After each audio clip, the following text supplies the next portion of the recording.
ಮಂಗಳೂರತ್ತ ಹೋಗೋದಾದರೆ ಮಂಗಳೂರಿನಲ್ಲೂ ಕೂಡ ಹೊಸ ವರ್ಷಾಚರಣೆಗೆ ಎಲ್ಲ ರೀತಿಯಾದ ತಯಾರಿ ನಡೀತಾ ಇದೆ. ಬೀಚ್, ರೆಸಾರ್ಟ್, ಹೋಮ್ ಸ್ಟೇ, ಹೋಟೆಲ್ಗಳಲ್ಲಿ ಭಾರಿ ಪ್ರಮಾಣದ ತಯಾರಿ ನಡೀತಾ ಇದೆ. ಯಾಕೆಂದರೆ ಟೂರಿಸ್ಟ್ ಡೆಸ್ಟಿನೇಷನ್ಸ್ ಇವೆಲ್ಲ ಮಂಗಳೂರು ಕಮಿಷನರೇಟ್ ವ್ಯಾಪ್ತಿಯ 49 ಕಡೆಗೆ ಅನುಮತಿಯನ್ನು ನೀಡಲಾಗಿದೆ. ಹೊಸ ವರ್ಷಾಚರಣೆ ಹಿನ್ನೆಲೆಯಲ್ಲಿ ಬಿಗಿ ಪೊಲೀಸ್ ಬಂದೋಬಸ್ತನ್ನು ಕೂಡ ಮಾಡಲಾಗ್ತಾ ಇದೆ. ನಿಯಮ ಉಲ್ಲಂಘನೆ, ಕಾನೂನು ಕೈಗೆತ್ತಿಕೊಳ್ಳುವವರ ವಿರುದ್ಧ ಕ್ರಮವನ್ನು ಕೈಗೊಳ್ಳಲಾಗ್ತಾ ಇದೆ. ಮುಂಜಾಗ್ರತಾ ಕ್ರಮವಾಗಿ 19 ಕಡೆ ಚೆಕ್ ಪೋಸ್ಟ್ ಅನ್ನು ಈಗಾಗಲೇ ಕಾಕಿ ನಿರ್ಮಾಣ ಮಾಡಿದೆ ಅಂದರೆ ಪೊಲೀಸರು ನಿರ್ಮಿಸಿದ್ದಾರೆ.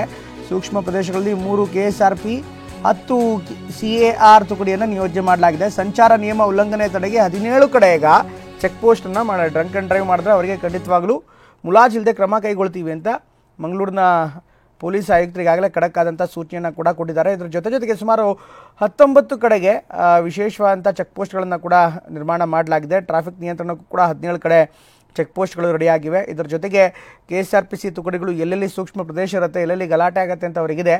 ಆ ಒಂದು ಕಾರಣಕ್ಕೋಸ್ಕರ ಒಂದು ವಿಶೇಷವಾದಂಥ ವ್ಯವಸ್ಥೆಯನ್ನು ಕೂಡ ಮಾಡಲಾಗಿದೆ. ಈ ಬಗ್ಗೆ ನಮ್ಮ ಪ್ರತಿನಿಧಿ ಅಶೋಕ್ ಮಂಗಳೂರು ಪೊಲೀಸ್ ಆಯುಕ್ತರನ್ನ ಮಾತಾಡ್ತಿದ್ದಾರೆ. ಅವ್ರು ಏನು ಹೇಳ್ತಾರೆ ನೋಡೋಣ ಬನ್ನಿ. ಹೊಸ ವರ್ಷಾಚರಣೆಗೆ ಸಂಬಂಧಪಟ್ಟಂತೆ ಮಂಗಳೂರು ನಗರದಲ್ಲಿ ಕಾನೂನು ಸುವ್ಯವಸ್ಥೆ ಕಾಪಾಡುವ ಸಂಬಂಧ ಇದರ ಜೊತೆಗೆ ಪಾರ್ಟಿ ಆಯೋಜಕರಿಗೆ ಯಾವ ರೀತಿಯಾದ ಗೈಡ್ಲೈನ್ಸ್ ಅನ್ನು ಹೊರಡಿಸಿದ್ದೀರಿ ಅಂತ. ಸೊ ಪ್ರತಿ ವರ್ಷ ರೀತಿ ಈ ವರ್ಷ ಕೂಡ ನಮ್ಮದು ಉದ್ದೇಶ ಒಂದೇ, ದಟ್ ಮಂಗಳೂರು ಜನರು ಶಾಂತಿಯುತವಾಗಿ ಇದು ಹೊಸ ವರ್ಷದ ಆಚರಣೆ ಮಾಡಬೇಕು, ಅತಿ ಉಲ್ಲಾಸದಿಂದ ಮಾಡಬೇಕು. ಎಟ್ ದ ಸೇಮ್ ಟೈಮ್ ಅವರಿಗೆ ಯಾವ ರೀತಿ ತೊಂದರೆಗಳು ಆಗಬಾರ್ದು, ಆ್ಯಂಟಿ ಸೋಷಲ್ ಎಲಿಮೆಂಟ್ಸ್ ಅಂಥ ಸೆಲೆಬ್ರೇಷನ್ದು ಲಾಭ ಪಡ್ಕೋಬಾರ್ದು. ಆ್ಯಂಡ್ ಸೊ ಮುಂಚಿತವಾಗಿ ಒಂದು ವಾರ ಹಿಂದೆ ನಾವು ಒಂದು ಗೈಡ್ಲೈನ್ಸ್ ಜಾರಿ ಮಾಡಿದ್ದೀವಿ. ಅದರಲ್ಲಿ ಸಾಕಷ್ಟು ಪಾಯಿಂಟ್ಸ್ ಇದೆ. ಮುಖ್ಯವಾಗಿ ನಾವು ಪಬ್ಲಿಕ್ಗೆ, ಆಯೋಜಕರಿಗೆ ಒಂದೇ ಮಾತು ಹೇಳಿದ್ದೀವಿ, ದಟ್ ಸರ್ಕಾರದ್ದು ಏನೇನು ಗೈಡ್ಲೈನ್ಸ್ ಇದೆ, ಎಸ್ಪೆಷಲಿ ನಾಯ್ಸ್ ಪೊಲ್ಯೂಷನ್ ಸಂಬಂಧಪಟ್ಟ, ಜೊತೆಗೆ ಕಾಮರ್ಷಿಯಲ್ ಶಾಪ್ಸ್ ಆ್ಯಂಡ್ ಎಸ್ಟಾಬ್ಲಿಷ್ಮೆಂಟ್ಸ್ಗೆ ಸಂಬಂಧಪಟ್ಟ ಏನೇನು ಗೈಡ್ಲೈನ್ಸ್ ಇದೆ, ಮತ್ತು ಪಬ್ಲಿಕ್ ಪ್ಲೇಸಲ್ಲಿ ಇರೋದು ಫಂಕ್ಷನ್ ಸಂಬಂಧಪಟ್ಟ ಗೈಡ್ಲೈನ್ಸ್ಗೆ, ಟೈಮ್ ಲಿಮಿಟ್ಸ್ಗೆ ಅವರು ಫಾಲೋಅಪ್ ಮಾಡಬೇಕು. So they should adhere to that.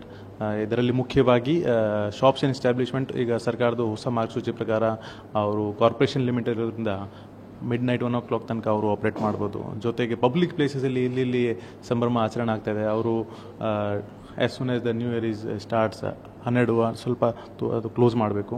Plus there are supreme court guidelines regarding noise pollutions rules are there. So that prohibits noise pollution post 10 o'clock. So ಅದು ಕೂಡ ಅವರು ತಮ್ಮ ಗಮನಕ್ಕೆ ಇಟ್ಕೋಬೇಕು. ಈ ರೀತಿಯ ಪಾರ್ಟಿಗಳಲ್ಲಿ ಡ್ರಗ್ಸ್ ಪಾರ್ಟಿ ನಡೆಯುತ್ತೆ ಅನ್ನುವಂಥದ್ದು ಇದೆ. ಸೊ ಅದನ್ನು ತಡೆಯುವ ನಿಟ್ಟಿನಲ್ಲಿ ಯಾವ ರೀತಿಯ ಕ್ರಮ ಆಗುತ್ತೆ ಅಂತ.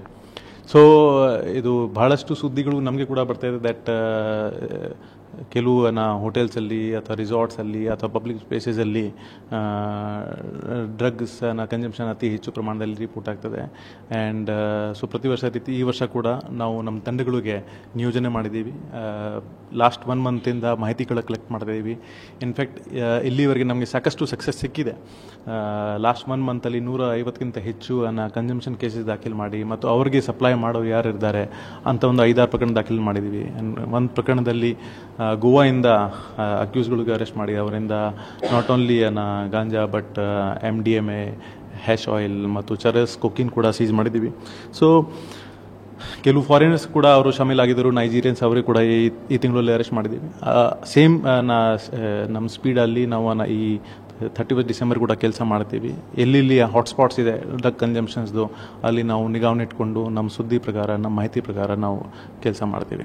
ಸರ್, ಈ ರೀತಿಯ ಪಾರ್ಟಿಗಳ ಮೇಲೆ ನಿಗಾ ಇಡೋದಕ್ಕೆ ವಿಶೇಷವಾಗಿ ತಂಡ ಏನಾದರೂ ರಚನೆ ಮಾಡ್ತೀವಿ. ಸೊ ನಮ್ಮದು 4 ಡ್ರಗ್ಸ್ ಟೀಮ್ಸನ್ನು ಈ ನಿಟ್ಟದಲ್ಲಿ ಕೆಲಸ ಮಾಡ್ತಾರೆ. ಪ್ರತಿಯೊಂದು ಉಪವಿಭಾಗದಲ್ಲಿ ಕಳೆದ 1.5 ವರ್ಷದಿಂದ ನಾರ್ಕೋಟಿಕ್ಸ್ ಟೀಮ್ಸನ್ನು ಅವರು ಫಾರ್ಮ್ ಆಗಿ ಕೆಲಸ ಮಾಡ್ತಾರೆ. ಅತ್ಯುತ್ತಮ ನಮಗೆ ಅವರು ರಿಸಲ್ಟ್ಸ್ ಕೊಟ್ಟಿದ್ದಾರೆ. ಜೊತೆಗೆ ನಮ್ಮ ಸೈಬರ್ ಕ್ರೈಮ್ ಟೀಮ್ ಅವರು ಕೂಡ ಅದೇ ಸ್ಪೀಡಲ್ಲಿ ಕೆಲಸ ಮಾಡ್ತಾಯಿದ್ದಾರೆ.